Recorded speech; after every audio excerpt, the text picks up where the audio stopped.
خۆشەویستان جارێکی تر سڵاوتان لێبێ و لەگەڵتانە بەردەوامین ئەڕۆینە لای دوایین گفتوگۆی ئەمڕۆژمان کە ئەمڕۆ ڕۆژی چوارشەمە 25 دەی 2023 ئامادەکاریەکان بۆ بەڕێوە بچوونی یۆبیلی زیوینی سەردەم بەڕێوەداچێت کە ئەمڕۆ 25 ساڵ تێپەڕێ بەسەر دامەزراندنی چاپ و پەخشی سەردەما کە بۆ خۆی لە خۆیان ماوەی چەند ساڵێکە ماوەی ئەو 25 ساڵەیە توانیویانە لە کارەکانی خۆیانە بەردەوام بن بەڵام ئەمڕۆ ئامادەکاریەکان بزانین چییە بۆ ئەو یادا و بزانین چۆن خۆیان ئامادەکردو بە چ پرۆژەیەک و چۆن هەوڵبن زیاتر لە چاپ و پەخشی سەردەما گرنگی بن بە نووسەران و ئەدیبان و بتوانن ئەو بابەتانەشی کە هەیەە زیاتر گرنگی پێبن. ئێمە ئەمڕۆ هاوکارمان ڕەوەن ڕاستەخۆ لەگەڵمانە ئابێ لە دەستگای چاپ و پەخشی سەردەمەوە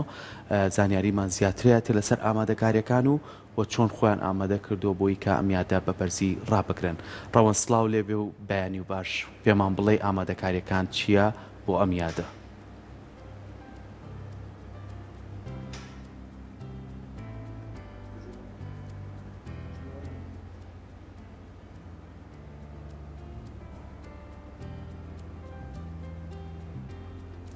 بێگومان ئەبینی دەستگای چاپ و پەخشی سەردەم سەحرە لە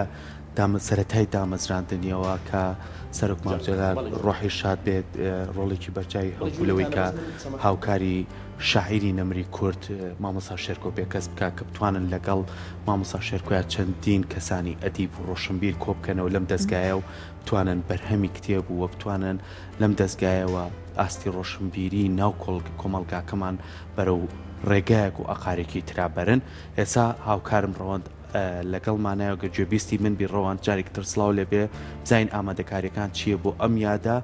تۆ زانیاری زیاترمان پێ بڵیت.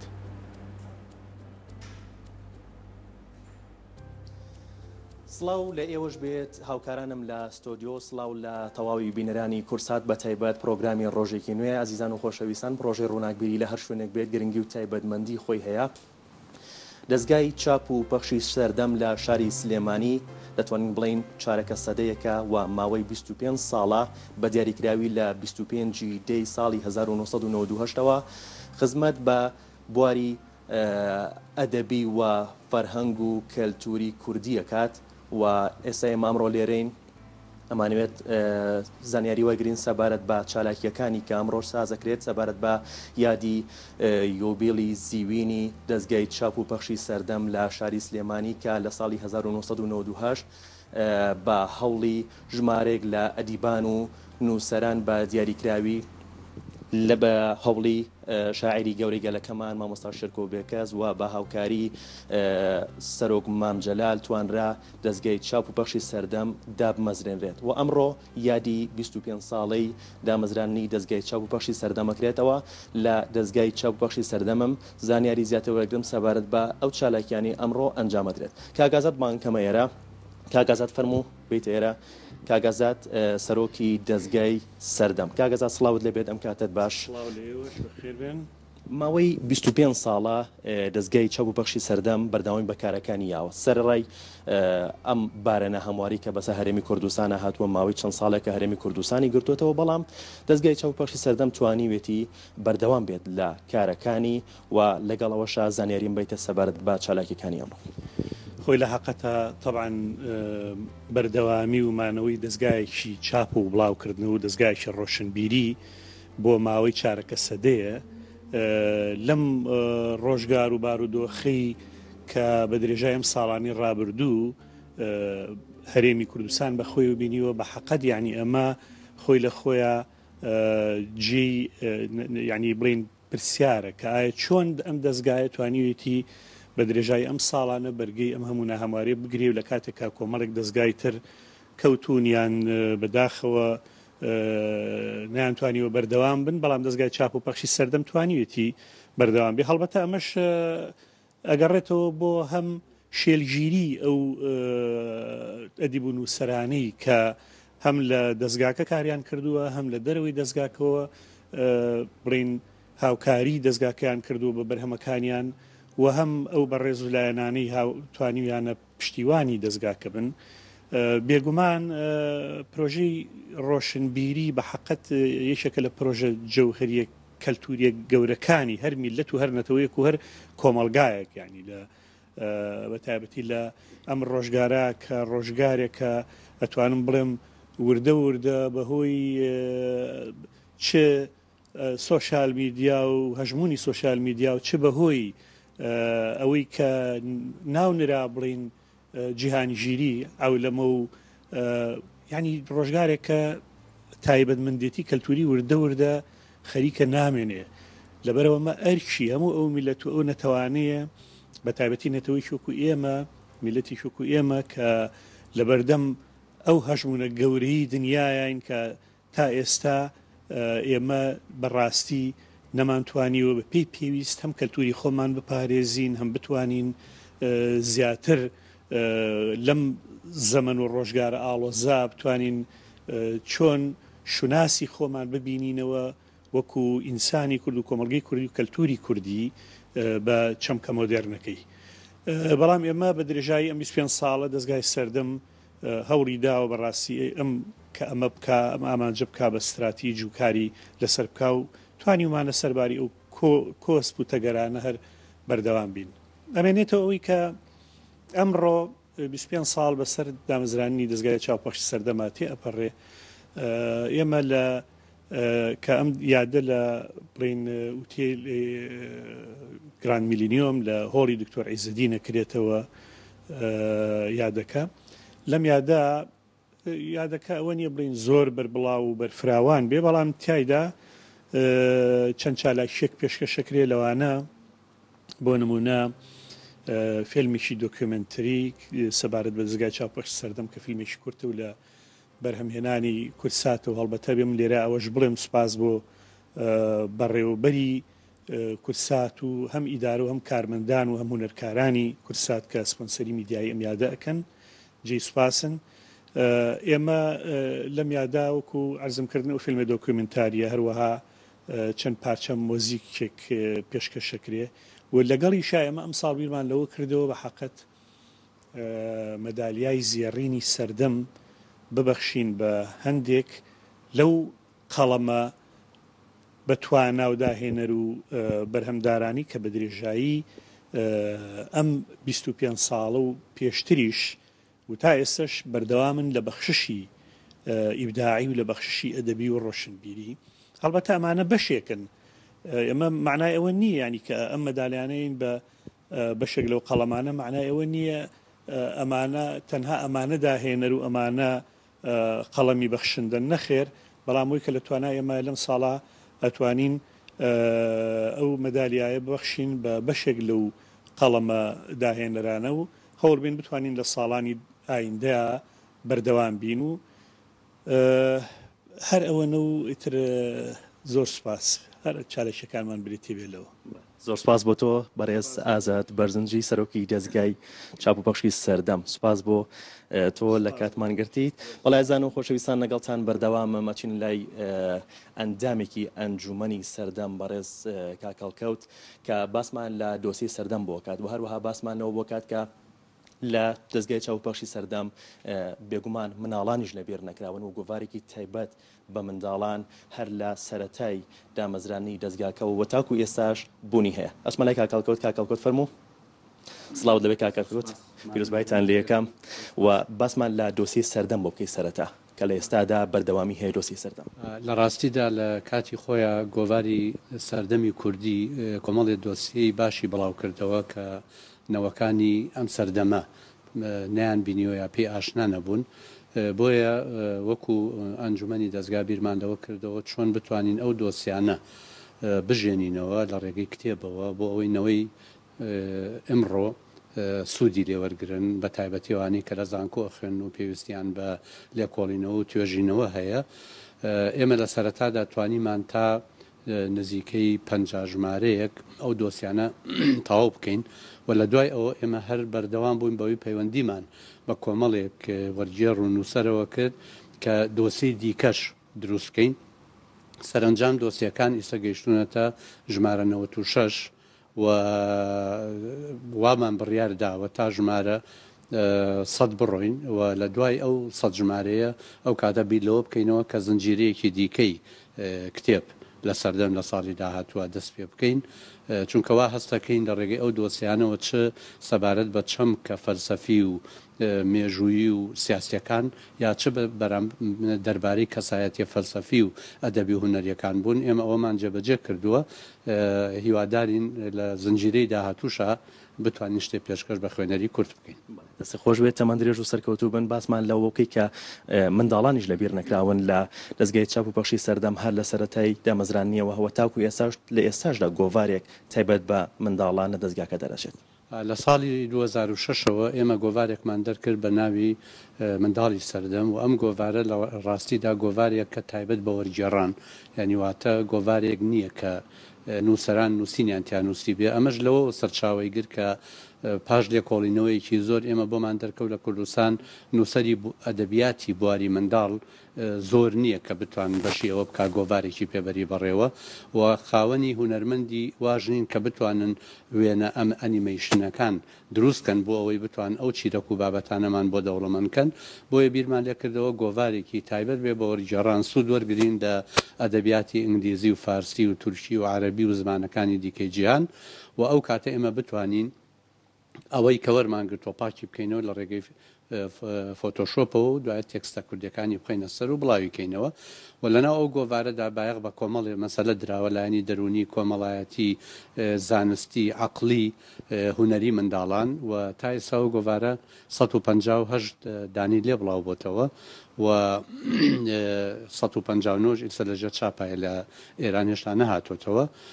هیوادارم توانی بێتمان لەو بوارەیە خزمەتکەین بەڵام لێرەوە دەبێ باسی ئەوشکەین کە ئەم گۆڤارە تووشی گرفتی دارایی بووە ئەو گرفتە داراییە دوو هۆکاری هەیە یەکێکیان لە ساڵی 2013 لە دوای قەیرانی دارایی کە هەموو کوردستانی گرتەوە بەشەکەی تریژەوەیە کە ئێمە لە هەرێمی کوردستان کولتوری خوێندنەوەمان نییە دایک و باوکان تەنانەت پەروەردەکارانیش لە خوێندنگەکانە بایەق بەوە نادن کە منداڵ هەر لە منداڵی و فێری ئەوە بکەن کە بخوێنێتەوە وەکو وڵاتە پێشکەوتۆکان ئەگەر تۆ خوێنەرت نەبێ ئەچیت فرۆشتنی گۆڤارەکەش لەو ئاستایان نابێت کە بتوانێت خۆی بژێنێ و بەردەوام بێ و لایەنێکی دیکەش تۆڕە کۆمەڵایەتیەکان وەکو کاگازادیش ئێمای پێکرد کاریگەری هەبوو لەسەرەوەی کە دایک و باوکان ئەوەندەی ئایپادێک یاخود کۆمپیوتەرێک گەخەنە بەردەمی منداڵەکان سەرقاڵیانەکەن یاخود ئەوەندەی شکلاتەیەکی زیان بەخش بۆ لەشی منداڵەکەیان ئامادەن بکڕن ئامادەنین مانگی جارێ یا دوو مانگجارێک گۆڤارێک بکڕن بۆ ئەوەی منداڵەکانیان لە ڕووی ئەدەبیات و معریفی و سوودی لێوەرگرن زۆر سپاس مامۆستا زۆر خۆش هەڵبووین لە کاتمان کرد ئێوەش وڵای زانەگەڵتان بەردەوامین سەبارەت بە کار و چالاکیەکانی ئەمڕۆی یادی 25 ساڵەی دامەزرانی دەستگای چاپ و پەخشی سەردەم ئەچمە لای ئەندامێکی دیکەی ئەنجومەنی سەردەم بەڕێز هیوا قادر نووسەر هەم ئەندامی ئەنجومەنی سەردەم باز لاوەکەین کە تا چەند گرنگی بە کاری ئەدیبان و نووسەران دراوە بەرهەمەکانیان لە ئێستاشدا کاری لەسەرەکرێت بۆ بڵاوکردنەوە زۆر بەخێر بێن ڕاستیان دەستگای سەردەم دەستگایکی کولتوری هەمە چەشنە و ئەم دەستگایە لە سەرتاوە هەوڵی داوە زۆرینەی نووسەرەکانی کوردستان کۆکاتەوە لە خۆی کۆکردنەوەی نووسەرەکان و هاودەنگیان و بڵاوکردنەوەی بەرهەمەکانیان بۆ خۆی هەنگاوی یەکەمی خزمەتکردنە بە نووسەرەکان تا کوێستا لە سەرای دامەزرانیەوە نزیکی 2000 ناونشانی کتێبمان هەیە ئەگەر هەرێکێک لەو کتێبانە تەنها 1000 نوسخی چاپکراوێت لە کاتێکا زۆر کتێبمان هەیە دوسێ جار چاپکراوە چاپی سێم و چوارەمی هەیە یعنی ئێمە لە سەر و 2 ملیۆن نوسخەی کتێبمان لە کوردستانە بڵاو کردوتەوە و زۆرینەی نووسەرانی کوردستان بە هەموو هەمەڕەنگی و هەمە فکریەکانیانەوە و زۆرینەی وەرگێڕەکان لەم دەستگایە کتێبەکانیان چاپ کردووە بە تایبەتی ئەو کوالیتی کە دەستگای سەردەم گرنگی پێدات لە ڕووی وەرگێڕانەوە و لە ڕووی هەڵبژاردننی تێکستی خۆماڵی و ئیبداعی دەبیەوە توانیمانە لە چاو هەموو دەستگاکانی ترە بەبێ هیچ مجاملەیەکی زیادە ڕۆیی ببین بە ژمارەیەک لە ڕووی چۆنێتی کتێبەکان و لە ڕووی نرخی کتێبەکان کە لە چاو هەموو دەستگاکانی ترە ئەرزانترە و کۆکردنەوەی ئەم هەموو دەنگە لە ناو دەستگایەکە ئەم هەمەڕەنجە بووە سەرمایەکی ڕەمزی گەورە لە شاری سلێمانیا و سەرمایەکی گەورەشە بۆ هەرێمی کوردستان و باشوور. واتوانین بڵین بۆ ساڵی داهاتوو پلانتان هەیە کە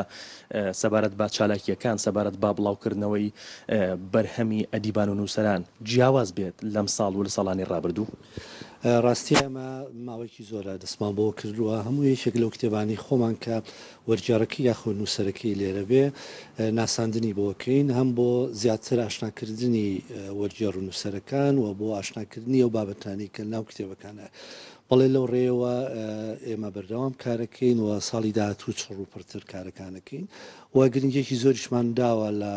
لە ڕووی ئایتی و لە ڕووی ئۆنلاینەوە هەم بۆ فرۆشی کتێبەکان هەم بۆ بڵاوکردنەوەی کتێبەکانمان و ڕیکلامکردن بۆ کتێبەکان خۆتزانی دنیا بەرە و ئاراستەیەکە ڕوات کە ئیتر لەلایەنی ئایتی و ئەوەوە ینی گرنگێکی زۆر گرنگی هەیە بۆ ئێمە لەو ڕۆوە پلانمان هەیە و ئیشمان بۆ کردووە. سپاس بۆ تۆ سپاس بۆ بەڕێزت بەڕێزی وەقادر ئەندامی ئەنجومەنی سەردەم. بەڵێزان لەگەڵتان بەردەوامین دەستگای چاوپۆشی سەردەم هەر لە سەرەتای دامەزرانیەوە بێگومان زۆرن ئەو چەمکانی کە کاری تیا کردووە و لەگەڵ ئەوەشا گرنگی داوە بە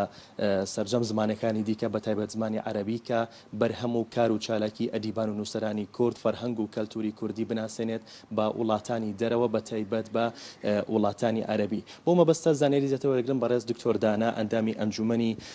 سەردەمم لەگەڵایە. دکتۆر سڵاوت لەبێم کاتت باش پیرۆزبایی لە بەڕێزی شتەکەم و پێم بڵیت کە لە سەرەتای دامەزرانیەوە دەستگای چاوپۆشی سەردەم کاری کردووە لەسەر